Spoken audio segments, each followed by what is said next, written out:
All right, so this is the make-up or virtual lab presentation for my biology 222 or 122 class.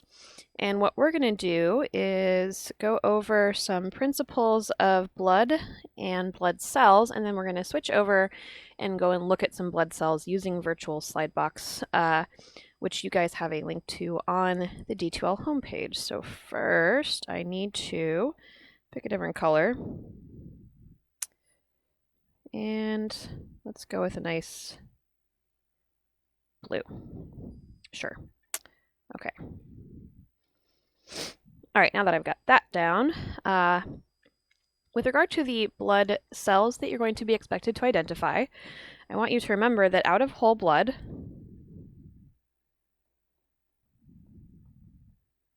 blood cells can be broken down into the following proportions. So about 55% of blood is plasma. And then less than 1% is platelets and leukocytes.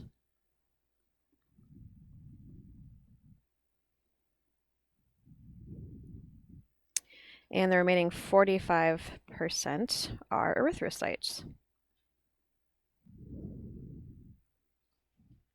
So what that means is when you look at a blood smear, which has been stained, so you can see the cells in it, most of what you are going to see are going to be erythrocytes. Among the leukocytes, not all leukocytes come in the same abundance. So an easy way to remember the relative abundance of leukocytes is to use this mnemonic device, and it's never let monkeys eat bananas. So never stands for neutrophils, and these are the most numerous type of white blood cells. So they're going to be the ones that you see the most of. Next in line is lymphocytes. Monocyte is the M. Eat is eosinophil. And B is for basophil. So these are super rare at about 1% of leukocytes.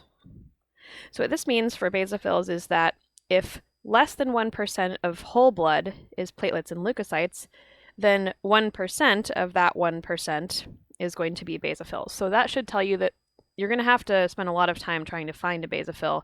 They are the rarest one. And neutrophils are going to be all over the place. So let's make a little axis here. Most to least. So that's the general idea. And I expect you to be able to differentiate between erythrocytes, neutrophils, lymphocytes, monocytes, eosinophils, and basophils. So it's not good enough just to tell me, is it a red blood cell or a white blood cell? If it is indeed a white blood cell, you need to tell me what kind of white blood cell it is. So to kind of demonstrate how this works and what you can expect to see, let's go to the virtual slide box and start looking at stuff. So here we have, remember this is histologyguide.com, and I've navigated to the red blood cell portion.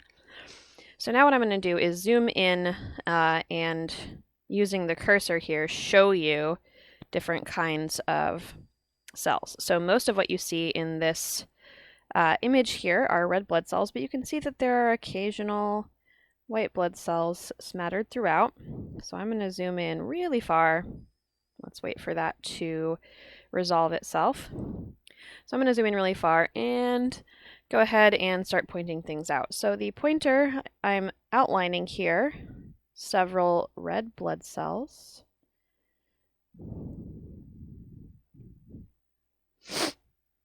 And sprinkled amongst the red blood cells are a variety of platelets. So remember, platelets are cell fragments, so they're pretty small, and these are going to just sort of be evenly sprinkled throughout. So now let's move around and see if we can find some other stuff. And I'm actually going to go back to about 20x for this. Okay, so this is a good spot. Here we have 1, 2, 3 neutrophils. So remember, neutrophils are going to be the most, or excuse me, yeah, neutrophils. So neutrophils are going to be the most common kind of white blood cell, and they have a 3 to 5 lobed nucleus, and the nucleus is irregular.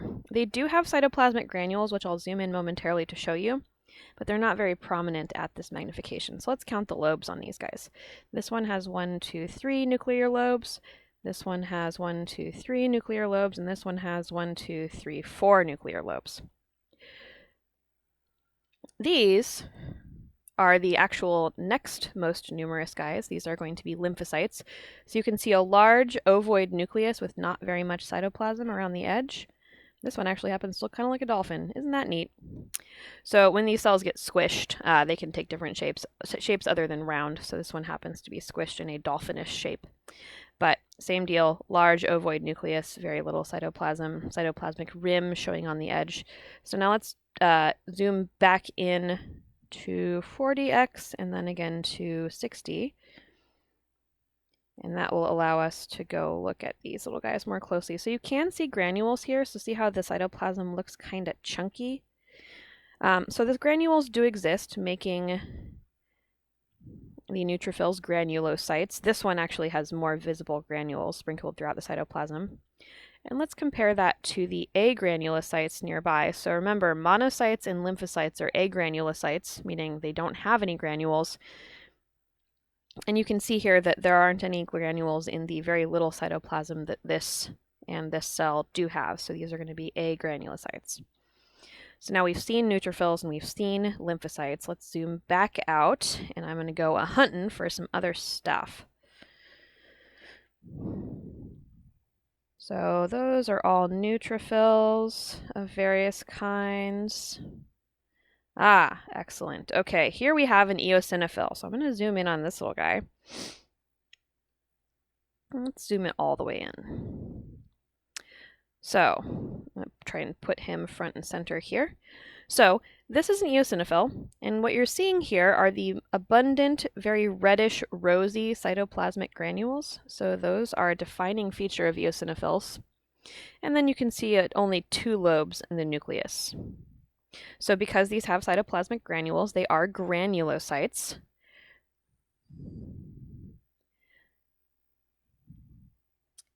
So now I'm going to zoom back out and go hunting some more. So this is what you're going to have to do. You're going to have to sort of scroll through the slide and go look for different kinds of cells.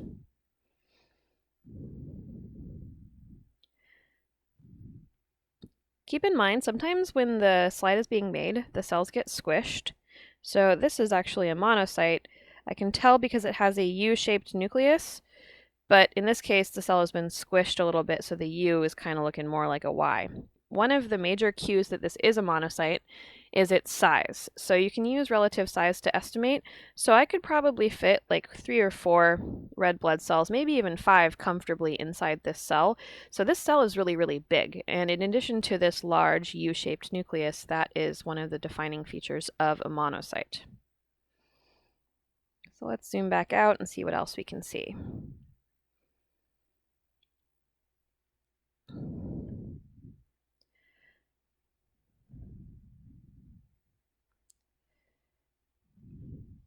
Here's another eosinophil.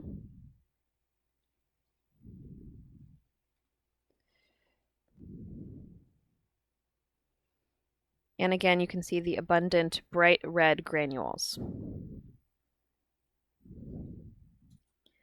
So now you've seen neutrophils, lymphocytes, eosinophils, and monocytes. So what we're doing now is we're on the hunt for a basophil. Now this isn't one. This is very clearly a lymphocyte. Why? Well, I can tell that it has a nucleus, which is in the middle, and a cytoplasm rim around the edge. This is another eosinophil. Here we have a neutrophil. Here we have a lymphocyte. Lymphocyte, eosinophil, another lymphocyte, I'm just going to keep scanning here and pointing stuff out as we go. So this is a lymphocyte, and so is this. This is a lymphocyte that has been smushed. So the way that you make these slides is by putting a drop of blood on a slide and then smearing the blood across the slide before dropping a cover slip over the top, and that can cause the cells to deform in ways that makes it difficult to identify them. So I just want you to be aware that that's a possibility. So here we have another squished lymphocyte and an eosinophil. Now it would be tempting to call this a basophil, but let's zoom in on it. I can still see that there is a rim of cytoplasm around the edge, that making this the nucleus. So similar to how the granules in the eosinophils are very chunky looking and distinct from each other, the same deal will be the case with the basophils. So this might be one.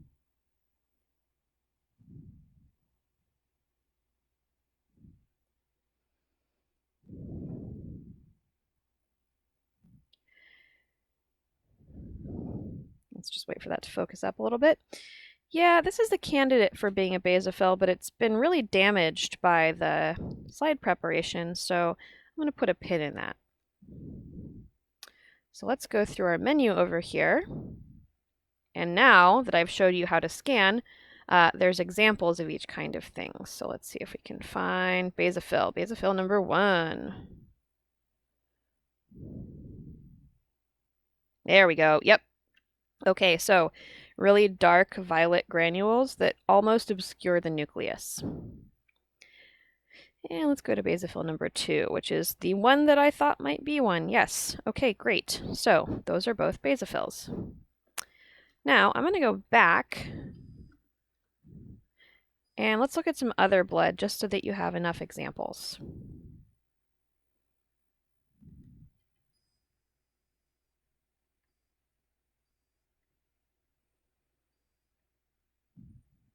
Okay, so first of all, let's just click on a neutrophil just for fun. And it's going to navigate us over to a neutrophil. That's a nice one. 1, 2, 3, 4. And how about a nice eosinophil? That's a good one. You can see the bilobed nucleus really clear and the very rosy, abundant, chunky cytoplasmic granules. Let's check out a basophil.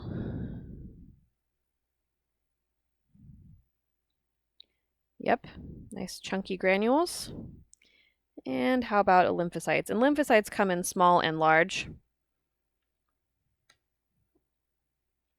So here's one with a thin rim of cytoplasm, and then large neutrophils, or lymphocytes, excuse me, have a thicker rim of cytoplasm.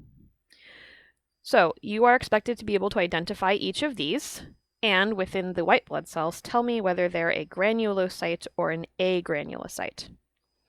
Now, let's go back to the drawing presentation, and I'm going to do a short little blurb about blood typing because that's another thing that you'll be responsible for potentially. So I'm going to take my eraser and just clear the board.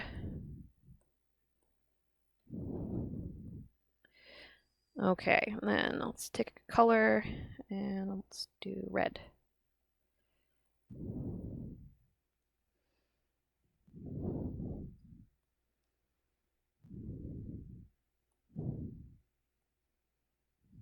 And that's as big as I can make that. Okay, cool.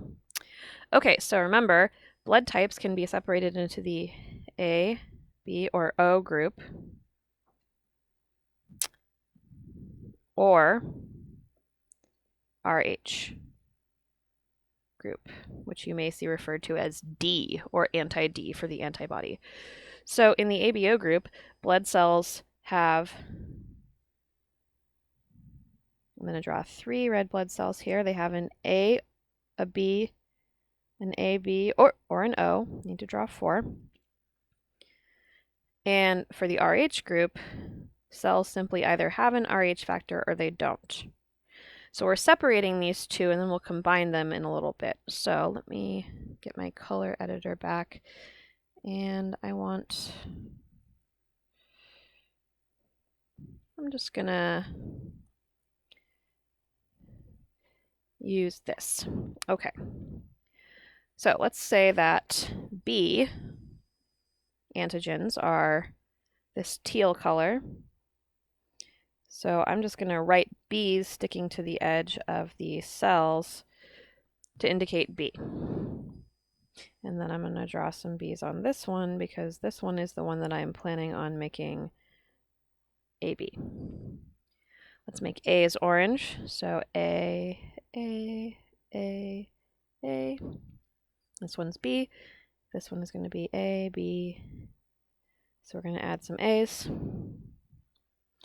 And then let's make RH group purple. So I'm going to say D just for ease of drawing. Oops, undo. I didn't mean to make that one. So this is type A. This is type B. This is type AB. Oops, I almost wrote C. I was just on a roll there with the alphabet. So AB, and this is type O. This blood cell, we don't know it's ABO group. I haven't written it here, but this one we definitely know is RH positive, and this one, because it lacks the D, is RH negative. And then when you combine these, you can make cells that look like this, where you have, let's say I want to make an AB positive blood cell, meaning it has all possible antigens on it. So let's give it some B's and some A's and some D's as well. So this blood cell is type AB positive. So now I'm going to make a little chart, and we're going to talk about what antibodies and antigens different types have.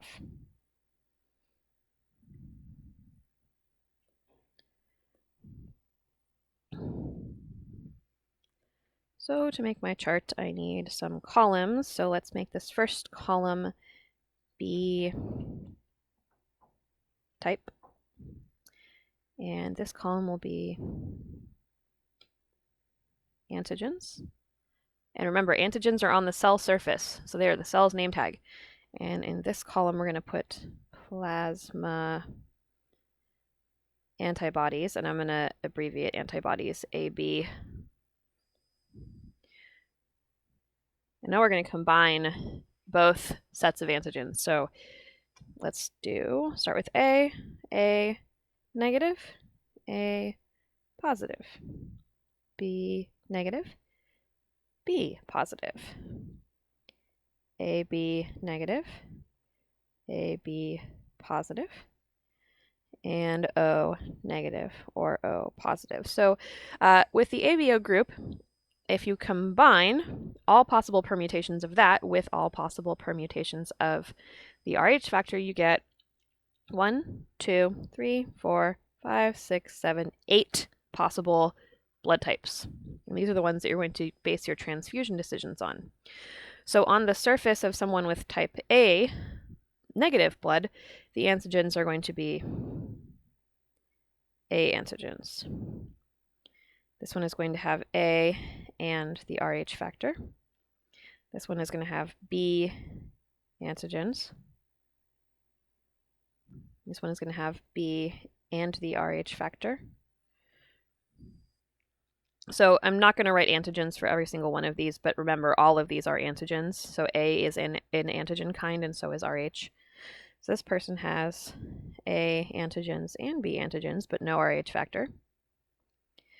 This one has A antigens, B antigens, and the RH factor. This one has none that matter for blood typing. And this one has the RH factor only. So now we have to worry about what the antibodies each of these types have in their plasma. So someone with anti-A and Rh minus definitely has anti-B antibodies. And then over here, I'm going to put anti-Rh question mark. Now the question mark means, remember, Rh antibodies require prior exposure to Rh positive blood. So for a given patient, if you can't type their blood using antiserum and they tell you that they're A negative, you can't be sure whether they have these antibodies or not. So that's what the question mark means here. You can't assume. So someone who's A positive, they have anti-B antibodies. Someone who's B negative has anti-A antibodies and anti-Rh maybe. So this person only has anti-A antibodies. And this person is AB negative, so they don't have any ABO antibodies at all. They just have maybe Rh. Oops. Here we go.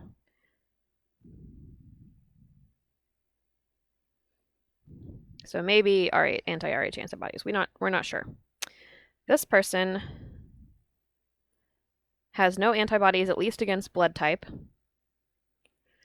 This person has anti-A and anti-B antibodies, and maybe anti-Rh. And this person has anti-A antibodies and anti-B antibodies. So, because the red blood cells, and let's get some color.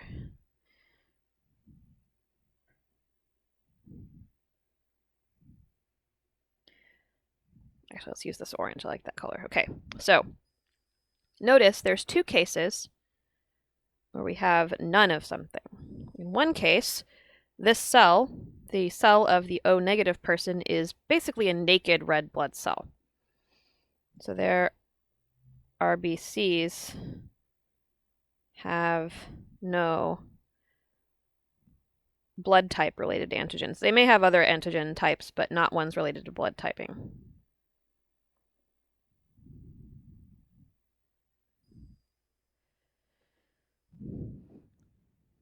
And this person has no plasma antibodies to attack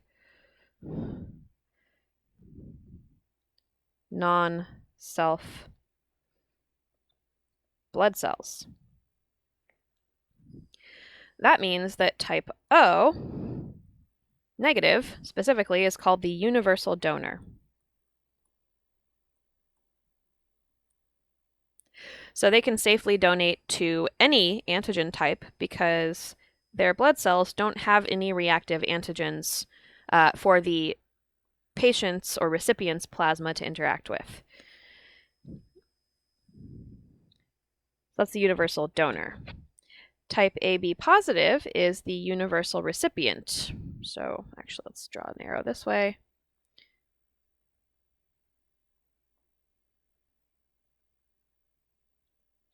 That's because they have red blood cells that are covered with antigens, and accordingly, they don't have any antibodies in their plasma to attack non-self blood cells. So they can get blood from anybody. So it's good to be AB positive if you are a patient who needs transfusions, because it doesn't really matter what kind of blood you're given. As long as it's human, you're fine.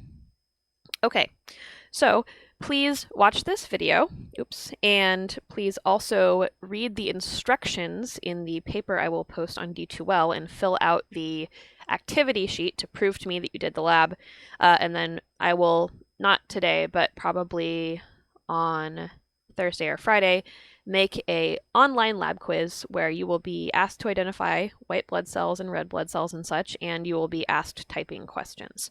And that will basically wrap up what would have been this week's lab if not for the 4th of July holiday. So I hope you all have a great and safe 4th of July, whatever that looks like for you, and I will see you next week.